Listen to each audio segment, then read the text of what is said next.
Muy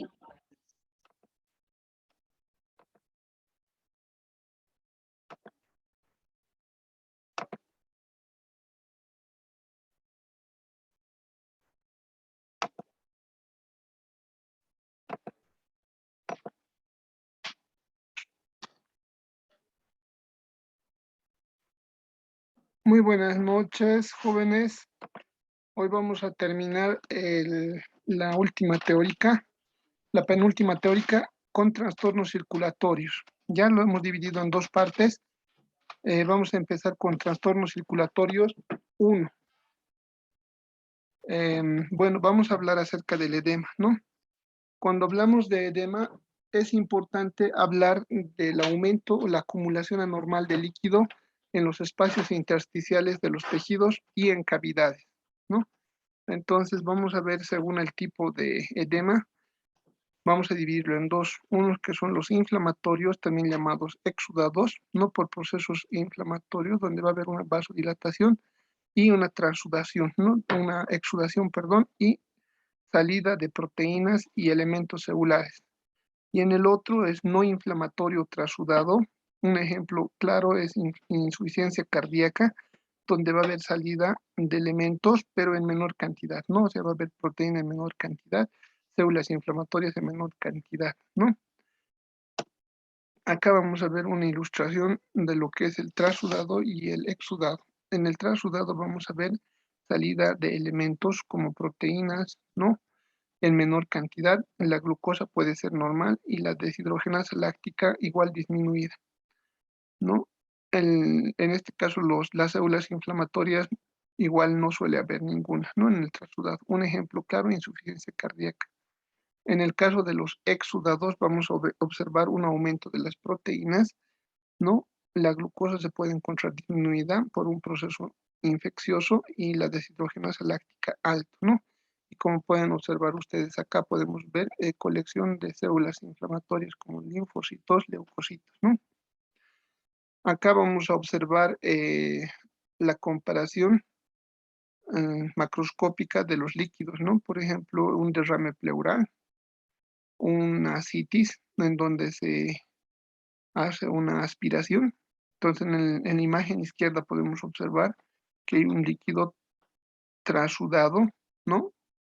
Translúcido, citrino, que si observamos el estudio citoquímico, vamos a observar que la deshidrogenasa láctica está disminuida, la celularidad baja y las proteínas también bajas. En cambio, en el lado derecho observamos la imagen de un exudado, donde observamos un aumento de densidad, ¿no? Podemos observar que el contenido es opalescente, ¿no? Y eso por la cantidad de proteínas y células, ¿no? Y la deshidrogenasa láctica también está aumentada.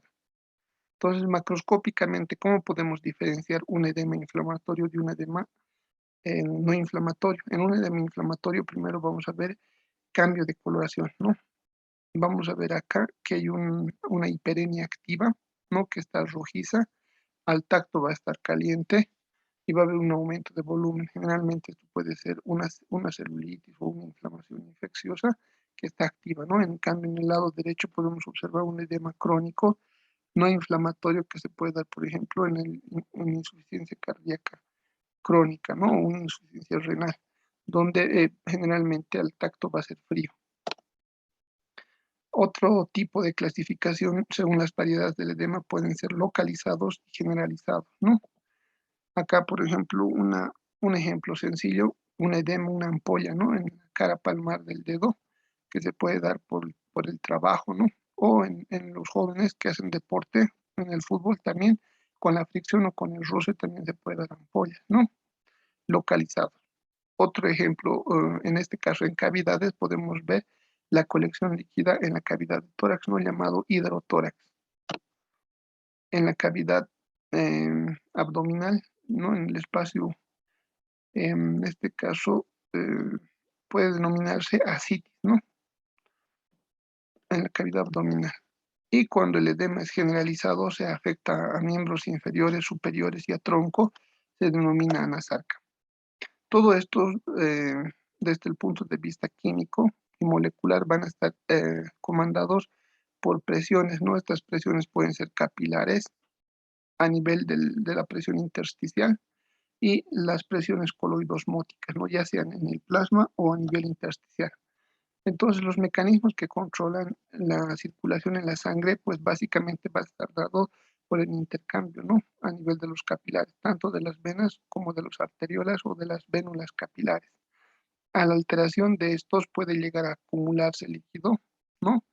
O aumentar la presión a nivel de los vasos capilares. Entonces, en esta imagen podemos observar los 4 tipos de presiones, no tanto la hidrostática, que es el aumento de la tensión a nivel de las paredes por el contenido, y la presión osmótica se debe a una cantidad, en este caso debería ser normal, de proteínas que va a controlar, digamos, la presión osmótica intravascular.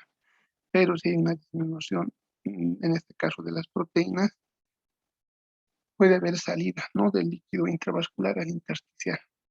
En el caso de la presión intersticial y de la presión osmótica, va a ser de acuerdo a la cantidad de elementos que pueden encontrarse, ¿no? Por ejemplo, con la retención de sodio o de sal, puede haber también retención de agua, ¿no? O salida de líquido por presencia de un aumento en la presión osmótica intersticial.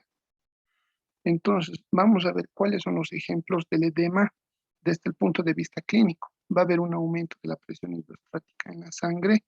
Generalmente puede estar relacionado con una insuficiencia cardíaca secundario a una hipertensión arterial, ¿no?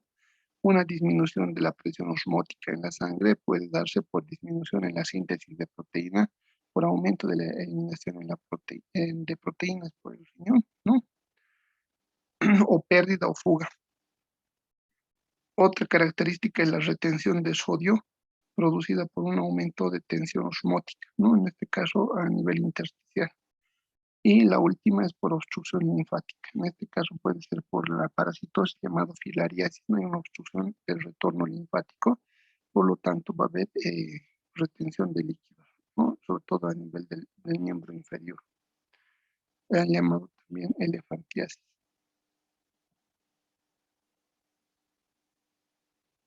Bueno, acá podemos observar ejemplos macroscópicos de los órganos, ¿no? Como ejemplos de edema, por ejemplo, la insuficiencia cardíaca. Aquí vemos un corazón con aumento de tamaño y volumen, con dilatación, que va a ocasionar un aumento de la presión arterial y esto, lógicamente, un aumento de la presión hidrostática. Acá podemos ver un riñón con insuficiencia renal crónica, producto de una glomerulopatía crónica, ¿no? Por tal motivo va a haber una pérdida de proteínas y es la causa de la disminución de la presión oncótica intravascular.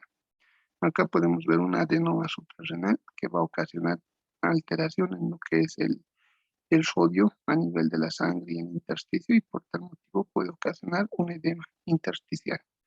Y acá vemos una cirrosis hepática, sobre todo en personas con problemas de alcohol y que lógicamente con el pasar del tiempo va a sufrir una fibrosis nodular del parénquima y una disminución en su función, ¿no? Y lógicamente va a haber una insuficiencia en la producción de proteínas, por lo tanto va a haber una hipoproteinemia plasmática y salida del líquido al intersticio. Acá podemos ver imágenes, ejemplos de los tipos de edema, ¿no? Por ejemplo, hay una edema inflamatoria, dijimos, por una reacción anafiláctica, ¿no? Por ejemplo, la picadura de una abeja, donde podemos ver un edema y un aumento de volumen en el labio superior. En el mismo ejemplo, pero en el párpado, podemos ver un edema y un aumento de volumen en el párpado derecho de la persona, ¿no? En el caso de las varices, va a haber un enlentecimiento del retorno venoso en los miembros inferiores y por tanto se va a formar un edema, ¿no? En el caso de los vasos linfáticos, la obstrucción. En el caso de la filariasis, puede ocasionar una insuficiencia en el retorno linfático de líquidos, ¿no? Por tal motivo se acumula el líquido y forma un trastorno llamado elefantiasis, ¿no? Otro ejemplo, en el cáncer de mama puede darse por la radiación, ¿no? En el caso de la radiación, se va a ver en este caso en las mastectomías radicales con radioterapia, ¿no? Donde básicamente van a vaciar lo que son los ganglios linfáticos, vasos linfáticos de la grasa axilar, y va a haber una alteración en el retorno linfático, ¿no? Sobre todo de los miembros superiores de la región afectada, ya sea del lado derecho o lado izquierdo.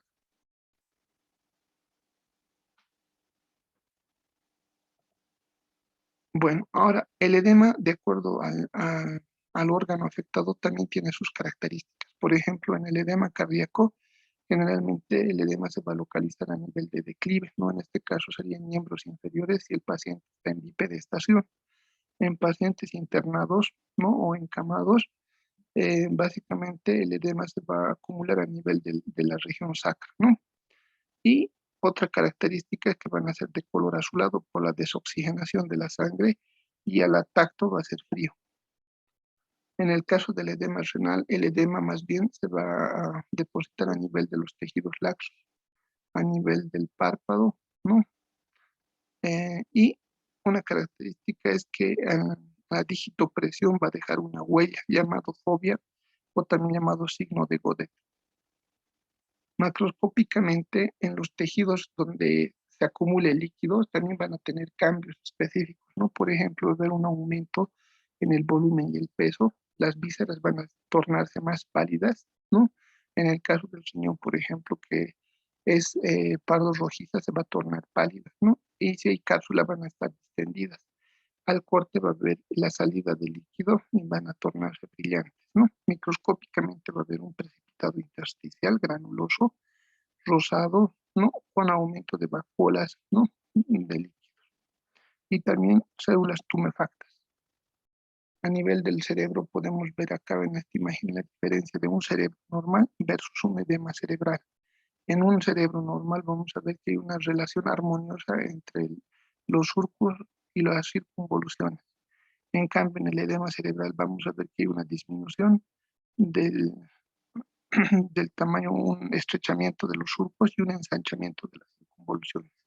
Es más, a este nivel podemos ver un aplanamiento de las circunvoluciones y un aumento de la tensión y que se encuentra brillante, ¿no? Microscópicamente vamos a ver, a diferencia de las imágenes de arriba, en la parte inferior, vamos a ver acúmulos de líquido, ¿no? Vacuolas de líquido, pero preferentemente a nivel perivascular, llamado en el espacio de Virchow. Otra complicación de los edemas cerebrales son las famosas hernias cerebrales, ¿no? Que es la protrusión de un segmento del encéfalo que puede originar complicaciones, ¿no? Y algunas incluso son mortales. Por ejemplo, a nivel superior del, del encéfalo vamos a ver la hernia supracallosa o subfalcina. Luego la hernia subtentorial a nivel del uncus, ¿no? Y la mortal, en este caso, vamos a ver la hernia tonsilar o amigdalar, ¿no? ¿Por qué es mortal? Porque esta herniación va a afectar o a comprimir el tronco encefálico, sobre todo a nivel de los centros respiratorios. Y esto puede dar origen a una parálisis respiratoria, ¿no? O un paro respiratorio. Entonces acá estamos viendo imágenes al corte macroscópico en la parte superior izquierda, una hernia supracallosa. En la parte derecha, una hernia tonsilar, ¿no? Y estas pueden ocasionar, les dije, compresión de los centros respiratorios. Por otro lado, vemos acá el ejemplo de un edema pulmonar. En el caso, sin ir tan lejos, estamos, ¿no? Frente al SARS-CoV-2 COVID, donde hemos visto que la mayoría de los pacientes ha fallecido por un edema pulmonar e insuficiencia respiratoria, ¿no? Entonces, macroscópicamente, ¿qué vamos a ver? Salida de líquido espumoso, ¿no? En la disección de las vías aéreas. A nivel del parénquima pulmonar vamos a ver, ¿no? Eh, un pulmón pesado con aumento de volumen, ¿no? Y tenso. Al corte va a resultar líquido. Y microscópicamente podemos ver un material, ¿no? Acidófilo, rosado, homogéneo, granular, que es la presencia de proteínas y líquidos, ¿no? Vamos a hablar ahora de la hiperemia o congestión. ¿Qué es la hiperemia o congestión? Es el aumento de sangre que se produce por dilatación de los vasos. Tenemos dos tipos, la activa, también llamado congestión aguda, o la pasiva congestión crónica.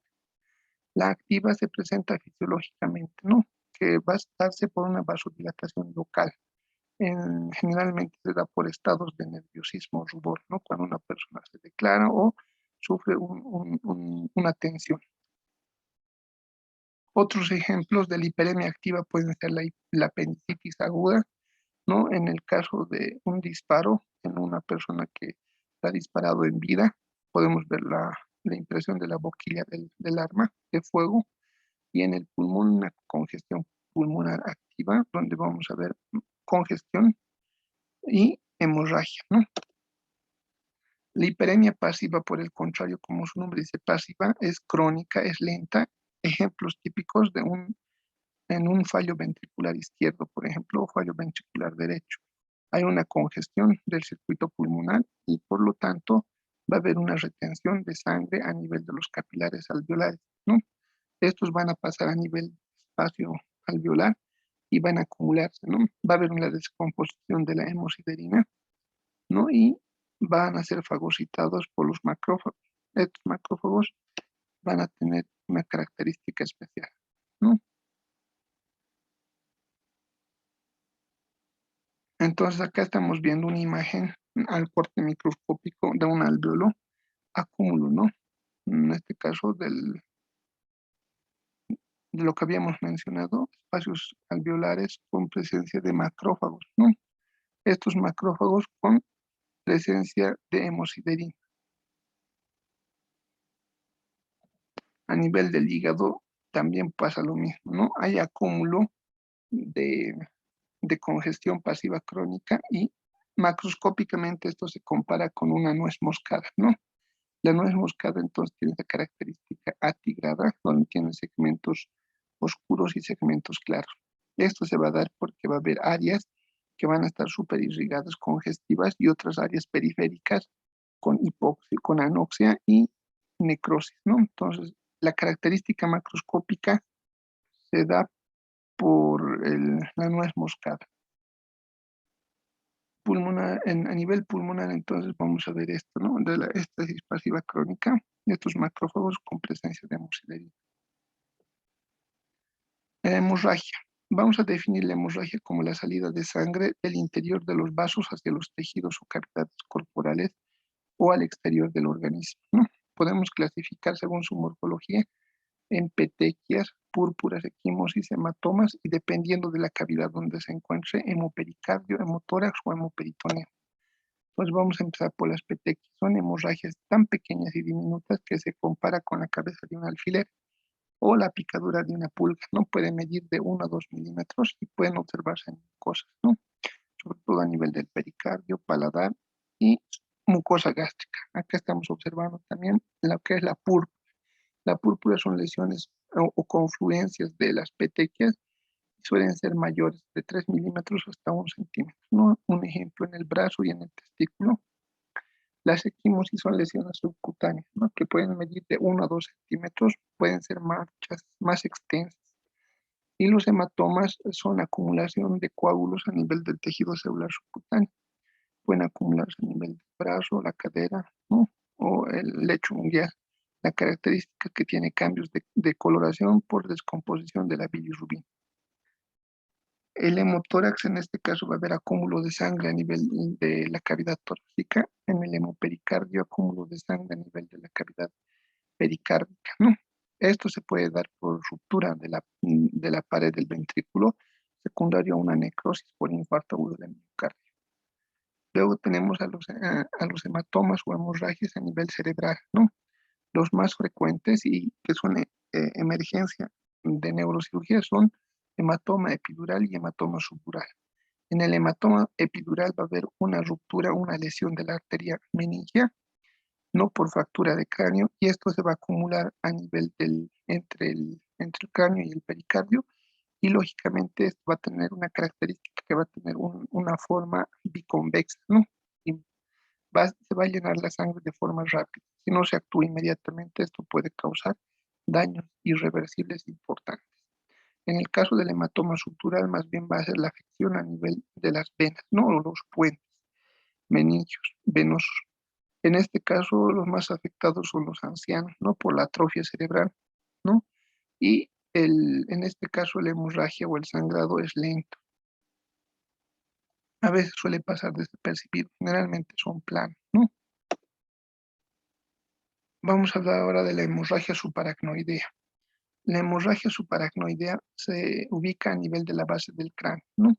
Se puede dar por malformaciones, por traumas, por accidentes vasculares cerebrales.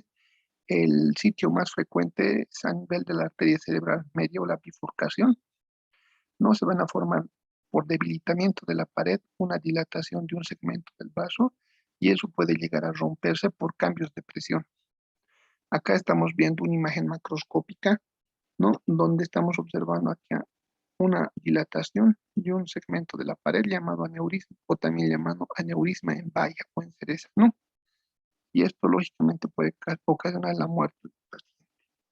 Otros tipos de hemorragia, por ejemplo, en el embarazo ectópico roto, que es una emergencia obstétrica, ¿no? Entonces acá podemos observar la implantación ectópica o fuera del lugar del producto a nivel de la trompa, ¿no? Entonces por el crecimiento llega a romperse y si no se actúa inmediatamente puede comprometer la vida del paciente. Bueno, entonces, ¿cuáles son las causas de hemorragia? Pueden ser traumáticas, neoplásticas por ruptura de vasos, infecciones como la tuberculosis, aneurismas, como habíamos hablado, en el nivel del polígono de Willis, aterosclerosis, diátesis hemorrágicas como Genoch-Lane o síndromes purpúricos, enfermedades congénitas como hemofilia tipo A. Bueno, entonces clínicamente la hemorragia va a depender de cuánto de volumen de sangre se pierde, la rapidez con la que escapa esta sangre, ¿no? Y el sitio de la hemorragia, ¿no? A veces suele ser difícil de cohibir la hemorragia y pueden llegar a comprometer la vida del paciente. Muy bien, entonces hasta acá la primera parte. Vamos a continuar ahora con la segunda parte.